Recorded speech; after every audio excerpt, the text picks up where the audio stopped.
the shower party. Oh, yeah. I'm Liam Salvage, Welcome. joined by Brandon Sanders.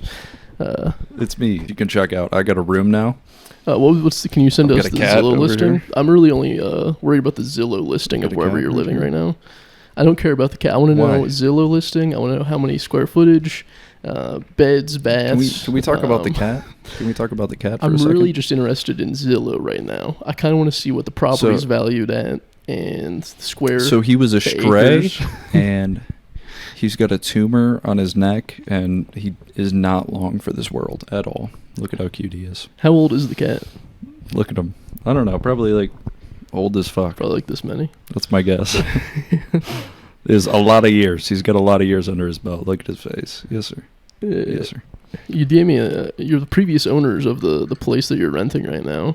Left him behind, so he's now an orphan on top of his already tumultuous upbringing, which is pretty. They did. They just moved to L.A. and like typical L.A. snobs. You know how I'm over here in L.A. I see these kind of guys all the time. They just left him behind. They These wanted kind of cat ditchers, cat orphaners. You see him every single day over in LA. Yeah? They said, let me go pay higher taxes and not bring my cat. That's the trade-off I want to do. I want to not pay for cat food anymore to make up for all those taxes I'm going to be spending. Well, see, the thing is, they're still paying for cat food, litter, and medicine to take care of them. Oh, damn. See, So this is literally like you're fostering a kid. Like we are. They give you cheap rent and they're paying for the cat. You're a nanny. Right. You're a We are nanny in their nanny. And vacation home. He's so well behaved. It's like such an easy job. Like, what a great deal on my end. He's dude. an orphan. They probably beat the fight out of him, you know? Hell yeah. I sat down. I immediately, I'm kind of sad you're not here with me. One, this is the infamous blue couch that we started on. Number two, Yeah, that is true. Smell like shit right now. Why? I haven't showered all day and I went to the gym and got What? real nice and sweaty. So I'm just real What stinky kind of comment right now. is that, dude? I wish you were here to You smell can me. tell me you're real fucking smelly. Yeah, I wish you were here because it's kind of like I had really sweaty balls, so I wish you were here to like kind of, you know, when like someone smells, you don't want to tell them, but you figure out the origin of the smell just by like the direction it's coming from. I would like put on a You had little a desk fan, smelly and have it balls. brushed in your area.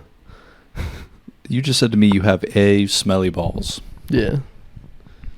I just want to confirm you have one singular smelly balls. Now they're both. It's not even this balls per se. It's like the gooch area, the like the little shelf underneath your ball sack. Mm-hmm. It's kind of hidden from the world most of the time.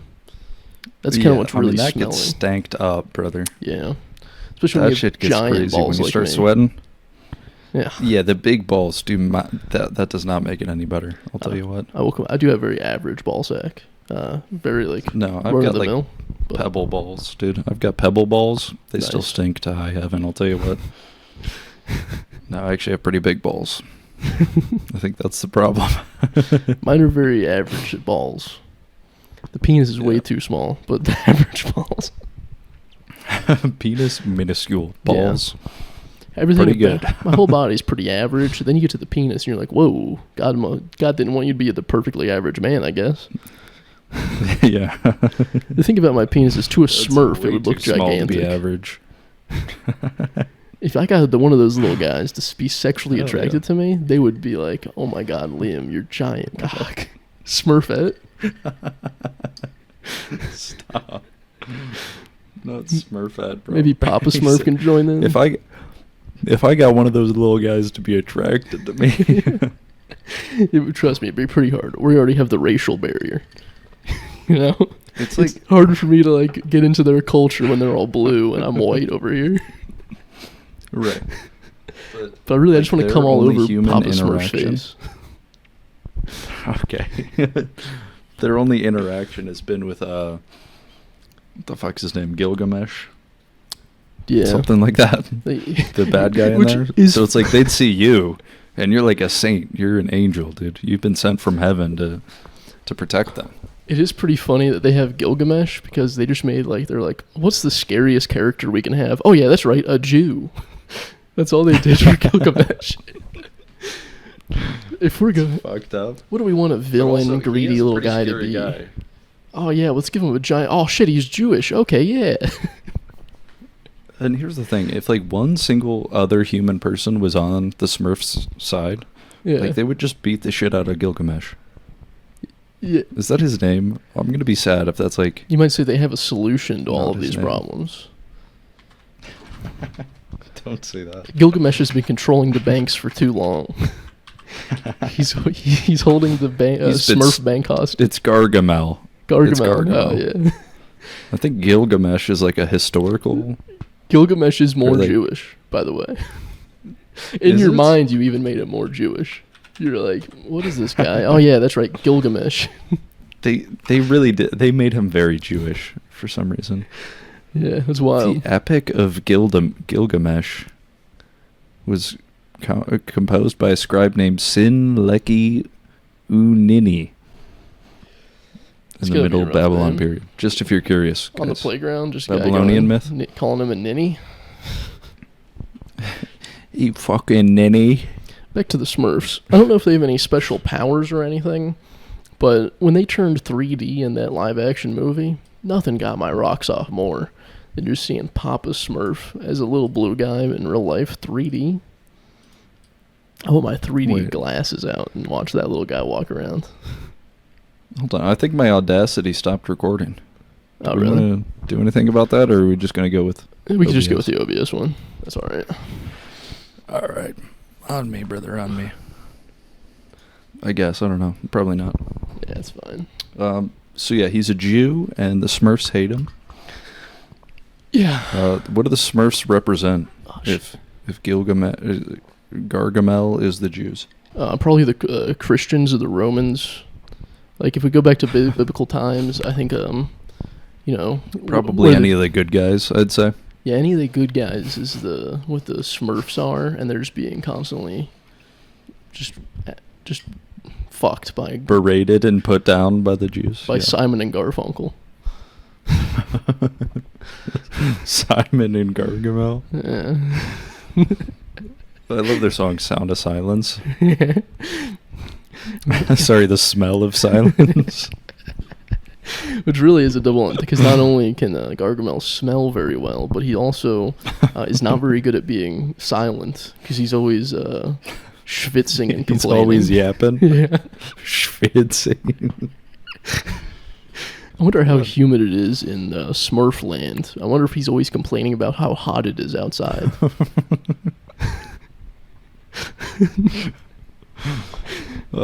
I feel like Smurfland would... It feels kind of tropical to me. What, they just like live in a bunch of mushrooms or something? That's got to be humid. Yeah, a little swamp maybe. Am I right? Yeah, Hans knows, dude. A little swamp action. So yeah, dude, I moved into the new house here. First time out of the house, which is big for me, right? Yeah. Big life change, finally at 25. I will say, I'm a big boy. I did see your cup. Now that you've been in like a new place, your little glass cup that you have your, I assume, cola of some sort. Maybe RC cola. I know you're still holding on to that. Dr. Pepper, cream and soda. Okay. All right. I know you are. Yeah. You look like an RC man because you're like, I like Coke, but I'm not going to let people know that. I'm just going to stick with the RC. Cause it's, what does that mean? I don't know. You just seem like you would be the guy holding on to the RC cola. You know, like you think it's better. I'm the RC cola guy. Yeah. Okay. But I will tell you, Coke came first, then RC, then Pepsi. So Pepsi, realistically, age-wise, should be the worst. Well, by your philosophy, first is the worst, second is the best, third is the one with the hairy chest. So obviously, you're going to stick with RC Cola. If we're staying consistent with your philosophy as a man. Since when? Since when have I said that? I know you as a man, like a lot when we were younger. Actually, you hold yourself to very strict codes, like the first is the worst, second is the best, third is the one with the hairy chest, and also Hammurabi's codes. High standards, if we're gonna put it like that. That's me. That's me right there. If I know Brandon, I would say he's third is the guy with the hairy chest kind of guy, and also the Hammurabi's code kind of guy. No, that's me. You've got me pinned, actually. So it's good that you know me so deeply and intimately. Back to the cup, especially like physically. Yeah, no, go ahead. Sorry, I didn't mean to devolve into that RC Cola rant. Back to the cups. Yeah, because that's what we're really here for. So what about the cup? So I've noticed this as I too had moved out of my parents' house. When you move out of your parents' house, you lose all the cool cups that you had growing up, and now it's just like a frantic search at Goodwills and such to try to populate your own house with the same cool cups, or like at least like a something to compete with. So you have that typical glass that's probably from Target or something, but you don't have a cool 1998 Toyota or like Daytona kind of cup. And that's the kind of shit you got to populate your house with. Yeah. So honestly, this was left by the people who lived here before. These really glasses. Do you have his job? So we didn't have to buy his whole life. No, see, they didn't want to rent a storage unit for some of their stuff, so they stored a bunch of their stuff in the basement, like kitchen stuff. They they just left it. They were like, use it if you want it, including their cat. I'm using their glasses. Using their cat. I'm using their glasses. I'm using their cat. He's doing super well on camera. Like you can't see, but he's like in the other chair on frame, like pretty much the whole time. Hell yeah. Very well behaved, very good guy. Cups also, glasses well behaved. They're doing great.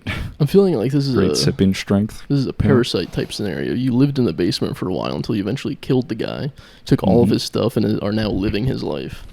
I'm not even sure your girlfriend has even moved with you. I think you just took his. Well, I mean, you haven't seen her yet, so yeah, she's not popped up in the background. Like, you don't know if she's here, really. I'm waiting for her to pop out. The interesting thing is, like a cast change of season 2 of a sitcom. Like, she says she's Kaylee, but then she pops out, and it's just like a totally different looking woman. How did this start? What are we talking about? Cups? You said you were moving in. Yeah. So I'm moved officially. I've got an actual room. Feeling like a big boy, dude. Before you only had the closet underneath the stairs, is what you're implying? You actually have a room now? Yeah. I just had the basement before, which you guys saw. Like, wasn't super well maintained. I was struggling down there. But now, dude, I'm here. I'm in like we've got our 4-year-old daughter. Like, I'm a dad, dude. I don't think that. All of a sudden, like, I went from living in the basement. That's the child from the previous guy's life. Right, but I'm the dad. Yeah. That's the part you're not getting, right? Right, Liam? Yeah. Right? I'm sorry, yes. Okay, yeah, that's what I thought. So I went from living in the basement, like, searching for scraps of food, to now like a goblin. I've got a full house. I've got a diseased cat with fucking tumor and a cancer. Dude, you are a lot of things to take care of, dude. I got to take care of a lawn now, too. Get that, brother. You are like Schmeagol. You were in the basement looking for a ring, and then finally your girlfriend gave you a pinky ring, and you're like, let's move in together. I'm like, that's it. My precious. My precious. Get me locked in there.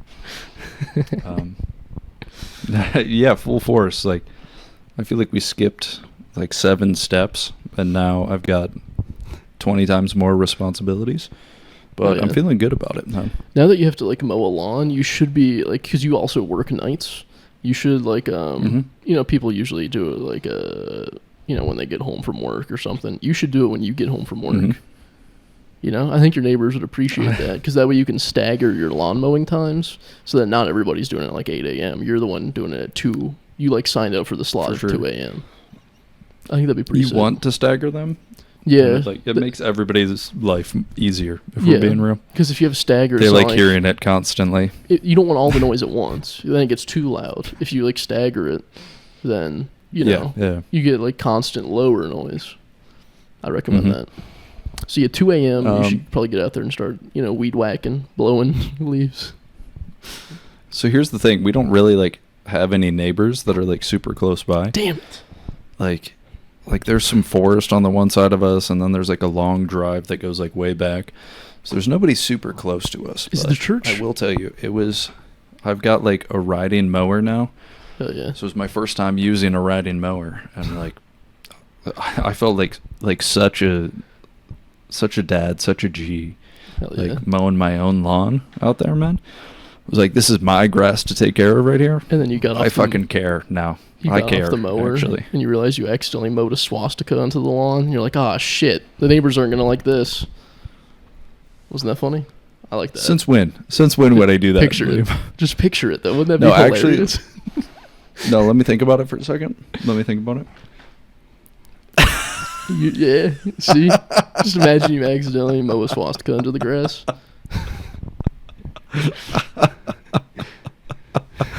No. Do you have the church right in front? No, I wouldn't do that. I know, like, the road that you live on, is the church right in front of you? Or is it, like... No, so, like... Not the church is a little bit church, but the back tiny one. from that. Okay. It's a little bit back from that, because you, like, go through the center of town and just follow the road, and it's, like, a little bit outside of the center of town. Because I was going to say, you could put, like, a cross out in the front of your yard so that they feel like, you know, they know you're good Christians. And then, like, one day accidentally it starts burning, and it somehow moves to their lawn. You're like, how'd that happen? And it's me at 2 a.m. after I cut my grass. Yeah. Like, how'd this burning cross appear on the church's front lawn? I get finished cutting. I'm like, I've got an opportunity here, actually. Just a good old prank. But what fucks with that is, like, Ring doorbell cameras, man. Like, I can't just fuck with people's lawns and, like, put burning crosses in them without them knowing. No. You can't do good old age-old pranks. Right. That's not cool, man. The Ring doorbell has fucked this generation of doing cool pranks like burning crosses. Like the classic burning cross in your front lawn. Molotov cocktails through the window. Like all that kind of stuff. Maybe a satanic symbol in there. Yeah. A goat's head. Dude, I had solicitors come to my house because I have a Ring doorbell now. So I can see them come up, and then I knew they were these old Christian people. And they rang the doorbell, and I was like, I was at work, and I was like, God damn, why can't I be home so I can invite these nice Christians in to eat some oatmeal cookies with me? Yeah. As everybody should. My girlfriend literally just made oatmeal cookies the previous day with chocolate chips, raisins, and nuts. And I was like, I wish I could invite them in and just give them a good old-fashioned oatmeal cookie. Mm-hmm. But instead, I had to watch them from work. Would. I couldn't offer these guys a nice glass of lemonade. I just want to invite them in and just talk to them. I want to be a pressure on them. Usually they're the nuisance. I want to be the nuisance to them, just constantly feeding them, chaining them up, and force feeding them oatmeal cookies. All right, well, that got physical fast. But I will tell you, like I had some Jehovah's Witnesses pull up on me. J-dubs, yeah. Before I even moved, yeah. And they were talking my ear off, dude. But I gave them the time of day, and they seemed like nice people, but... Like, I feel like the only problem with Jehovah's Witnesses is they don't shut the fuck up. Also, no Christmas. You know? No Christmas, too. That's a downgrade for sure. If you don't believe in Santa, then you're not, like, the kind of guy I want to hang out with. For sure, yeah. I only believe in guys that believe in Santa. Yes, my friend group is primarily 5 to 10-year-olds. But yes, we do have fun and hang out. They're children, but Christmases are fucking great. Yeah. You can't imagine the day after Christmas and you're all telling what you got. Boys, Secret Santa in our friend group is fucking fantastic. Just like everybody's getting Lego sets. It's so nice. Mm-hmm. There's a big crossover between 30-year-old millennials and then 5 to 10-year-olds of loving Lego and like Star Wars and cartoons and shit. There's a huge crossover, and honestly, like, I don't know what it says about the children of nowadays. Like, they're really going to be like millennials, man. It's the best you got is reliving somebody else's childhood. You're excited to go to Legoland? Come on, brother. Let's go to Hooters. Let's go to Hooters, buddy. My 6-year-old friend Brent. Let's go to Hooters, buddy. I do want to be that kind of dad. Legos. Where like he hits 5 and I'm like, all right, buddy, it's that time. We're going to Hooters for your 5th birthday. Checking out some titties, bud. Don't tell your mother. 18, go down to Tijuana and get him a prostitute and be like, yeah, I had to do it at some point. Let's just get it over with. Rip the Band-Aid. Got to do it with your father. That's the best place to learn, if we're being real. 21, we go to a donkey show and like, is this the life you want to live? You better go back to college. You want to help a donkey fuck a lady? Is that what the life you want to live? How do I do that, like, with a daughter, though? You know? You just love them. You just do the best you can. You just be a good father. Yeah. You know. I think the boys you really have to traumatize. But girls, you can kind of just be like, scare them. I love you, you're the best, keep on, we're supportive in everything you do. Boys, you have to be like, fuck this prostitute or you're not my son anymore. Yeah, right. So. Oh my God.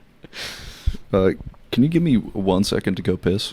So back to what I was saying. I was thinking the other day, Al-Gore-Rhythm is pretty funny. Al-Gore-Rhythm. No, yeah, I like that. Yeah, like Al Gore dancing, but we call it Al-Gore-Rhythm. It's pretty good. All right, go ahead. And he's in a band, right? No, it's just him. No, what type of music is he making? It's usually like blues, really bassy. Really bassy blues? Yeah. A lot of bass in there. Like a lot of bass solos. Like, like the instrument bass. No, I'm familiar with the instrument bass. But why bass solo specifically? I just imagine Al Gore in his Al-Gore-Rhythm mood that he's just really loving the blues and how bassy it is. I feel like in general the blues are more like guitar solo or like keyboard solo heavy. Yeah, Al Gore. I'm just gonna throw that out there. Al Gore doesn't enjoy that. He really loves the rhythm section, so it's really bass guitar. It's all about the drum and bass. Yeah. Yeah. Okay. That's why he's Al-Gore-Rhythm. No. He loves bluesy rhythm. Really, he could really take or leave the guitar. He really wants the bass and the drums. Sure. Yeah. No hi-hat. So where are you going with this? No, I was just cracking myself up thinking Al-Gore-Rhythm, just him dancing around. Al-Gore-Rhythm.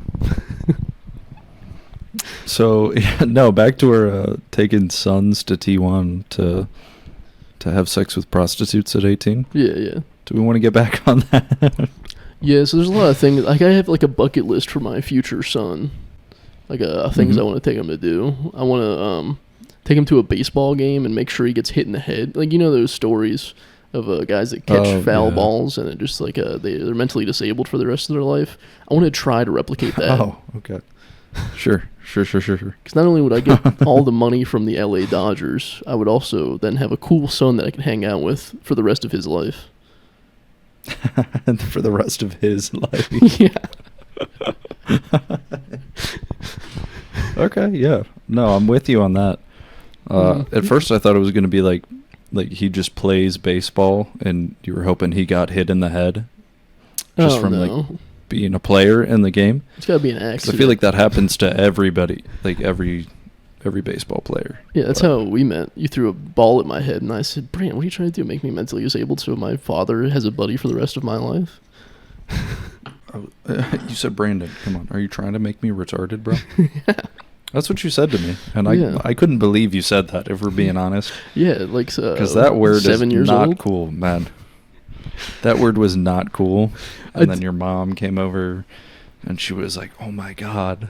I can't believe my son was almost retarded. I was like, whoa, come on. My family is very scared. The whole family at this point? Until 2020, we thought it was, like, contagious, so...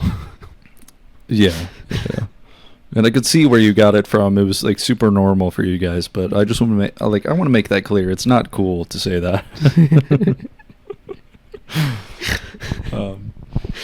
That is still I think that's a great story. Is like our first interaction was like playing catch, and then I hit you in the head with a baseball, and we're like, damn. That's my dude right there. Really pissed. You actually have been like a token of bad luck in my life. It's been my younger years because we constantly got in trouble for like bullshit that didn't actually happen. I just think they saw you and they're like, that kid deserves to be in trouble. And I was just right next to you and they're like, yeah, fucking that guy too. Now, I'm going to stop you. Give me one example of things that didn't happen that we got blamed for. Go ahead. We really got started becoming friends after Austin Savko was yapping too much in our second grade class, and I got moved even though he was talking to me, and I was like, dude, shut up. And they moved me right next to you so Austin would shut up. And then after that, I was at lunch punching my bologna sandwich to make it flat. And they're like, now you're on the wall. You're in detention for recess for the next week because Brandon forced you to punch your sandwich. Dude, the sandwich punching, I did not fucking remember, but holy shit. Like, I remember vividly. Punching a bologna sandwich, dude.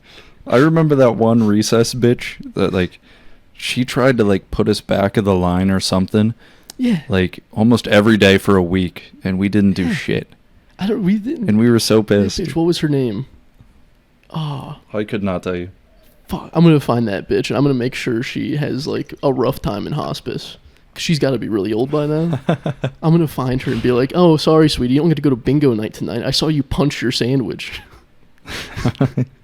Which she won't remember because she's got dementia. Yeah, and also it was just a long list of people that were brutalized by her at recess. So she's like, oh, I don't know which one you are. There's a lot of kids that punch their sandwich. Like, which kid? Which kid are you?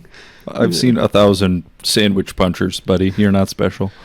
Thing is, I was punching my sandwich. I told you this is going to make it taste better, and then I started punching my sandwich. I was doing it to show off on how my cooking abilities to you. I was trying to court you. You were trying to pick me up, dude. I was like, you were like, no, let's split this punched sandwich with me. Yeah. You're gonna love it. It's better flat. I kind of do like flat sandwiches, so I get it. Cuban. I was ahead of my time. A Cuban sandwich. That's basically what that was. Yeah. We just needed a little bit of heat, and then we could have had a nice Cubano on our hands. You just needed to, like, toast it and also have, like, a pickle, 5 or 6 other ingredients in there, and you were on the dot, dude. Yeah. This bitch is like Latino people. She was just like, I see you punching your sandwich, trying to become Cuban. I can't have that. A Latinx hater, bro. Yeah. Get real. You're right. I am a Latwink. Because I would be a little Twinkie guy. But, dude, like, I remember, like, I have vivid memories of, like, going home to my parents and complaining to them because, like, we got in trouble for whatever the fuck, like, she blamed us for, and I was like, it didn't happen. Yeah. I was, like, crying at the dinner table. I was like, we didn't do anything. Please. I didn't even tell my parents. That's how much we loved recess, bro. I didn't want them to tell me to stop punching my sandwich. I knew I was in the right on this. And I didn't want my parents to say, like, dude, just stop punching your sandwich. Maybe we'll stop getting in trouble. I'm saying, no, I'm being creative. Actually, I'm growing a lot and flexing my creative skills, so... I'm going to be a comedian one day, and I need to punch my sandwich. You don't know how much punching my sandwich is going to, like, bolster my confidence. Yeah. Okay? I did that puppet show at home. It bombed. I need to get out my creative outlet somewhere, so I'm punching my sandwich every recess now. Mm-hmm. I do still remember, like similar event. Our buddy Hudson bit me during one, like, morning when we were waiting before class, and he, like, bit my arm, and I, like, lost my shit. Like, he bit me, but it was, like, pretty hard, and so I was, like, fucking crying. I was like, he bit me. He fucking bit me. And that's, like, how our parents got introduced, because that dude bit me in the morning, and I, like, whined about it. Hell yeah. It would be funny if they brought out, like, a forensic team and took dental impressions of both you and him to see if you bit yourself. Yeah. You're like, it's on my upper arm. How would that be pretty sick? I'm going to go out to, like, Central Park in New York City and punch myself until I'm severely beaten, and then just blame every homeless guy that's taking a shit in the bushes. She's like, it was him. Yeah. See, I think the big difference is going to be that the cops are going to believe you. Yeah, and take your word for it and arrest the homeless people and probably beat them. That's actually the fun part for me, is that I have more reputation in society, and I can form them to arrest homeless people that looked at me weird or asked me for money one too many times. And, like, here's the thing. Like, I feel like you can so easily blame an injury on somebody else. Oh, yeah. Like, how easy is it to just garner support from somebody that you're like, this person fucking hurt me? They're just going to be like, oh my God, why would somebody do this? I'm going to They're not going to question you, man. Next time we do a podcast. Like a fucking gash in your arm. Next time we do a podcast, I'm going to come in as, like, a paraplegic, and I'm going to have someone that I blamed. Okay. I'm just going to be blowing through a straw just because I had a bad day and wanted some attention. Okay, yeah. And you're going to bring the person that you accused, but they didn't do it. But they're going to come on the podcast and be like, next time you and I are, this is a completely separate scenario. He's not coming on the podcast. He Okay. made me a paraplegic. Wink, wink. He's gonna be in jail, and it's gonna be me and you for sure. Yeah. I have to force my girlfriend to set up the podcast equipment for me, hold the mic. Yeah. And then just me and you talking about not even like acknowledging that I'm a paraplegic, that I'm blowing through a straw to get around. It's gonna be me doing the same old shtick. I was going to say, imagine trying to explain to your girlfriend how to set up and start recording everything for the podcast. Yeah, that would blow. Damn. Would that go well? Would she excel for doing that? No. It'd be a lot of arguing. Not even a little? Yeah, and then she'd have to be in here in case anything went wrong while we're recording it. So then I would just be like, I couldn't move to hit her when she doesn't laugh at one of my jokes, you know? You have no arms to hit her now. Yeah. So please hate yourself. This is what I would have done in real life if I didn't make myself paraplegic. Stop for 1 second. Actually, slap the shit out of yourself. All right, thank you. No, good work. Keep it up. Oh, you didn't like that joke about burning crosses on the front of the lawn as a funny little joke? Why don't you slap the shit out of yourself right now? It's like half the show is just going to be her not laughing at your comments, and you're going to be like, hold on, 1 second. No, slap the shit out of yourself. Thank you. Hit yourself real fast. Fast and hard. Thank you. Oh, shit. Man. I've been watching How did we get down that line? I have no clue. No, you're moving on. Tell me about it. Oh, okay. I watched The Equalizer, which has Denzel Washington as the main actor. It's an action movie. It's basically Black John Wick. So what he does is it starts off and he's like, man, they done kill my pit bull. And that's okay. Okay, let me stop you right there. I don't think that's how it went. I'm going to doubt that a little bit. And he was driving his Chrysler 300. That's what the Russian guy wanted. The Russian guy wanted the Chrysler 300. And then he came in and killed his pit bull.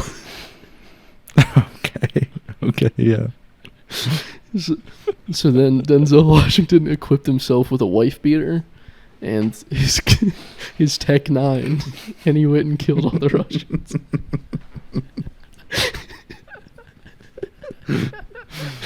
Are you gonna give me like what part of that was true? Yeah, from what I saw in the movie, I think about 100% of it. 100%. Okay. Yeah. Yeah. It was kind of hazy. I was too busy thinking about this while watching the movie, but I think my thoughts came true. You got us Tech 9. Fuck out of here, man. So he just killed a bunch of Russian guys, and that was the whole movie? Well, yeah, they killed his pit bull, and he was getting that dog ready to fight. So, where do you went from?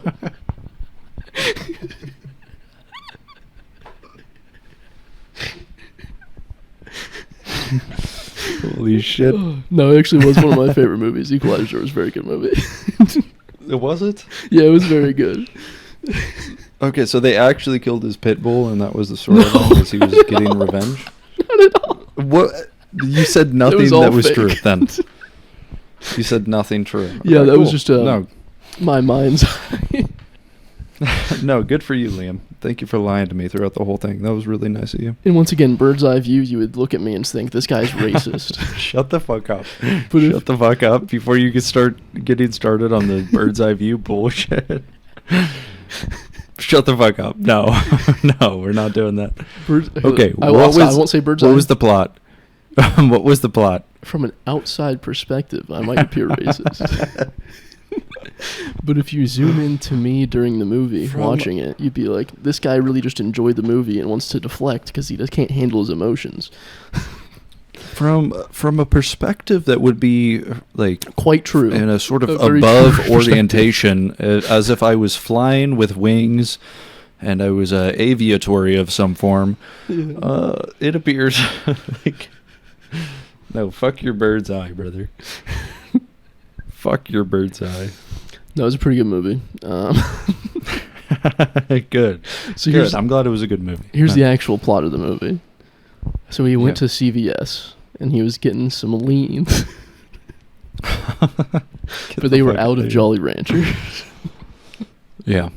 No, which it's like, it could be worse, man. It could be. He's like an ex-military guy with a dead wife, and he like wants to retire, but he finds a prostitute. But his wife is dead? Yeah, he retired, I think, before his wife was dead, and he's like, I'm out of the game, sweetie. But then she died, and he's like just living his life, reading books, and he finds a prostitute. And he cries every day? Yeah, he doesn't actually cry, but you can tell some points that he'd be like, what a bitch. It's been a couple of years. You can tell he's sad a little bit. So he finds a prostitute, she's getting abused, and he goes in and kills all of like the Russian people that are like abusing her and like the whole gang. Uh-huh. So yeah, it's actually pretty sick.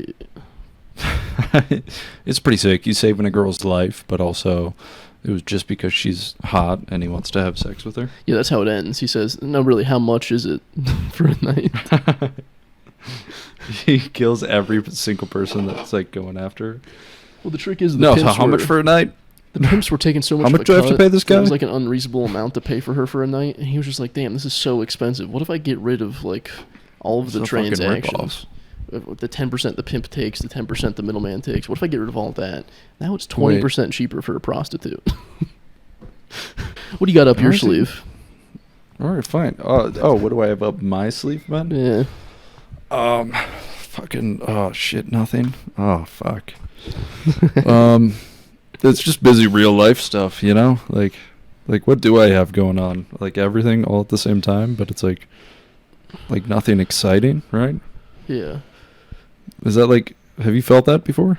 Or no, because you're too busy doing sick open mics and everybody loves you and they're laughing at you all the time and like, you're super popular? I was stuck in my life, you know what I mean? I felt like I was in my life as an outside viewer, just, you know, going through the routine of things.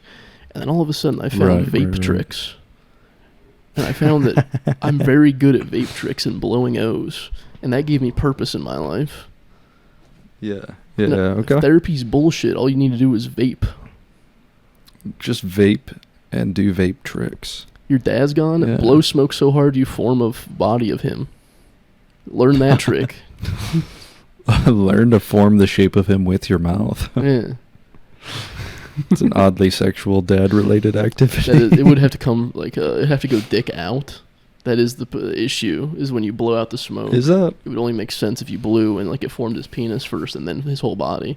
So when I do vape tricks, it looks like I'm blowing my dad, but I don't mean it like that. It's just I want him to hang out with me. I'm not blowing my dad. I'm just blowing my dad, dude. Yeah, I'm blowing him up.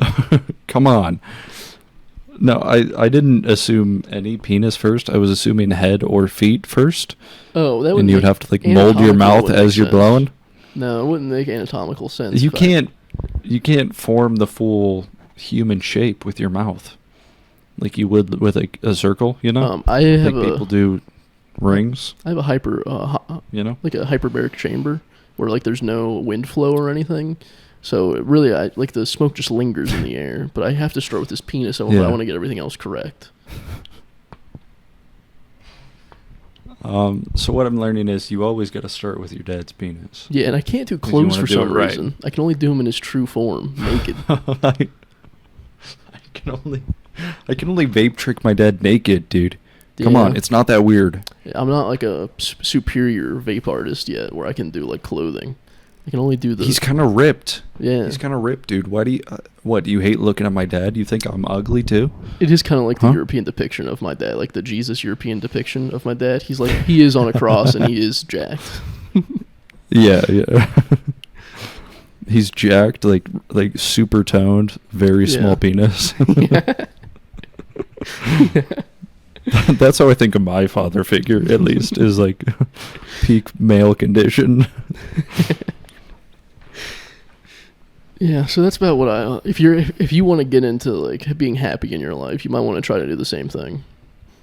That's just a recommendation. Yeah, might want to try doing vape tricks. Is what I'm hearing. That's a big recommendation. Switch up your life. You're moved out of your house now. Your parents aren't needed. Just kill them and spend the rest of your life in jail. And it kind of switches up the routine. Okay. Yeah. You at least have a different routine in jail. Kind of different, different environment. Right. I get that. My question's going to be, why would I wait until I move out to do that. Well, you know? Yeah, that's a good point. Like I could just get rid of them anytime if that was my goal. That's what I wanted to do. Yeah, that's fair. Because now you have to like use a key to get in.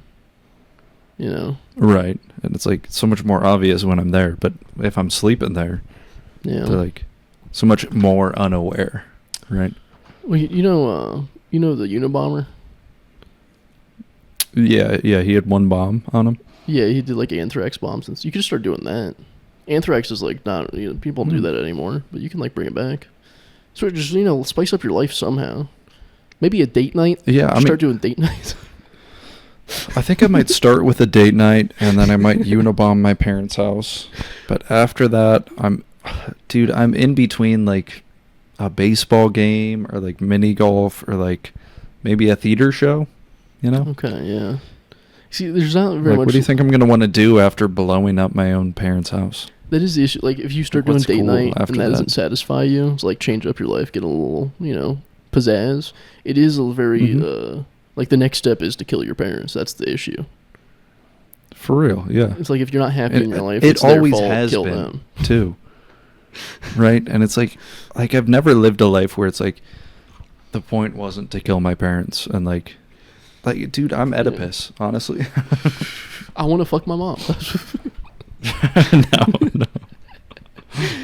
I thought it was a funny comment, but I can't go any further about the mom part, dude. You're gonna make me uncomfortable again. I'm not pumped for it.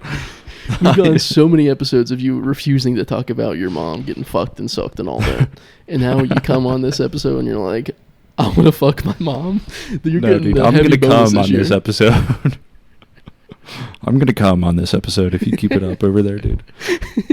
I was telling my roommates this today. When I jerk off, I don't use the full length of my penis. I don't go like all the way up and down. All the way up, all the way down. I'm in there for like quick pleasure, so I'm just like right at the tip, just kind of like going at it. Just jerking the head real quick, yeah. I get it so that my pinky and my like finger all go along the tip. Like at the same time, right? Yeah, because my tip is actually 4 inches long, but the shaft is only 1 inch. It's weird. Okay. I have very large glands.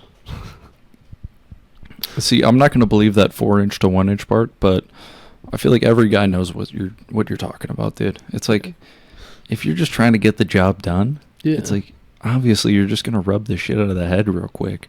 Yeah. Fucking cum your brains out and then go on with your day, man. Because even if I had the largest penis possible, I wouldn't like show off to myself by using the whole penis. Right, yeah. I'm just there. It's just me in there. Who am I going to show off to? I don't need to go balls deep in my hand. I'm showing off the rest of my cock and balls to. Nobody cares. The head is for me. My tip, bro. The shaft is for the ladies. Yeah, for sure. Because, we love getting head. I don't like blowjobs Especially either. when it's yours, man. I'm really being sexually open today. I don't like blowjobs very much. I feel like old guys get like, oh my God, like your wife doesn't blow you anymore. Yeah. Oh, me too. Those were the days. And I'm like, that's when I really start that living. Bad, though?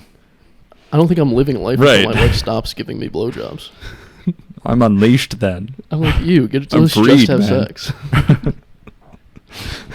No, you're good. It seems like it's tiresome for you, and I just want to... I want both of us to have a good time. I know your dentist said it was bad for your teeth, so let's stop. We don't have to do this anymore. We don't have to torture ourselves by pretending like we both like doing this. Dude, I did hear that like dentists can tell what girls are giving peaches. It's like a bruise in the back of the throat. Yeah. So my girlfriend doesn't have to worry about that because I can't reach it.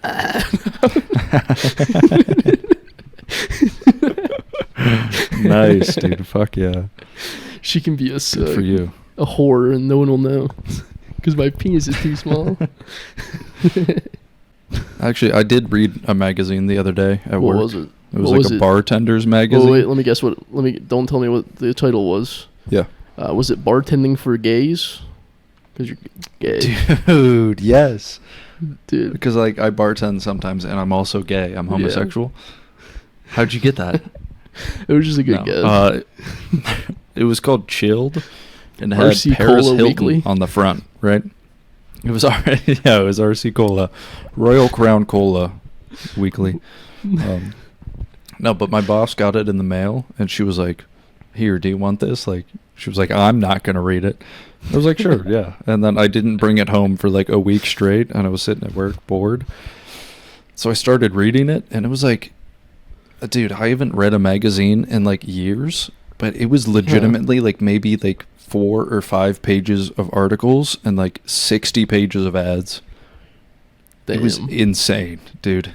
3 goals I have for Shower Party. Number 1, we go to a newspaper. We pull out a full page ad in a newspaper, a local one, just like, you know, the Akron Beacon Journal, not like the New York Times or anything, just like the Akron Beacon Journal. Yeah. Number 2, a billboard in Toledo, Ohio. They're infamous for their cheap billboards. Hell yeah. Okay. And then number 3, we could do one of those. I just want to give out people coasters to put on at breweries. I think that's a good form of advertising. I hate having the coasters, man. I think it's a good form of advertising. I think it might be, but like, I hate dealing with them on my end. So yeah, we just put out my like bias. Barefoot Wine's new coaster, and then they're just all wet and soggy by the end of the night. Dude, that's the thing. People make like low quality coasters, and they like get soggy instantly. Yeah, they're rough. Like, what the fuck is this there for? You're supposed to like block the water or absorb it? I don't know, man. Spend 25 cents more, and you get a cork coaster, which absorbs it, and you can just throw it away. You can like recycle cork. Right. I don't know. Get real, man. Get real. Yeah. This has been a fucking real. episode, I don't know, like 115 or something of the Shower Party podcast. 115. Something like that, man. It's been a good one. I'll tell you that much. But all right, tell a friend about Shower Party podcast, and we're trying to get a GoFundMe going for a local billboard in Toledo, Ohio. If you could get all he needs is about like $1,500. Probably that's it. Yeah, I've looked it up. It's about $1,500 for about a month. So that's what we need. So please bring in a donation bin to work, like you're selling Mally's chocolate for your kids' fundraiser. Just go to work, try to hey, my little favorite podcast wants to get a billboard in Toledo, Ohio. Please, if you could just give us $1. Please help out my favorite podcast. It would really mean a lot to them. All right. See you.